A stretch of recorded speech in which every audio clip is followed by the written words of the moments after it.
living life, everyday, late at night, not okay, all I want.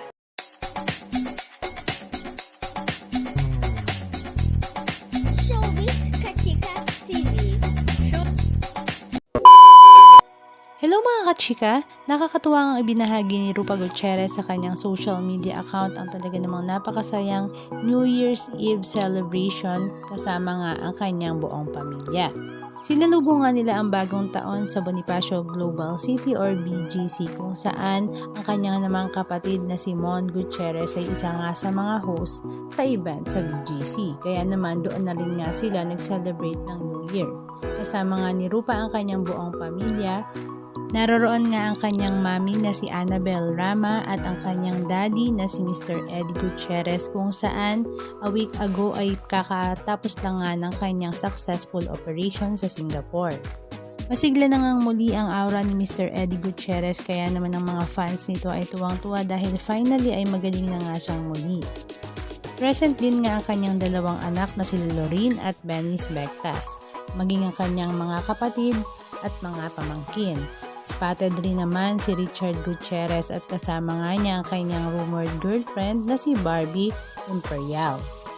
Punong-puno nga ng saya ang kanilang pagsalubong sa bagong taon. Halika at panoorin natin ang ilan sa mga video clips ganap na kanilang ibinahagi.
Anong masasabi nyo mga kachika? Just comment down below.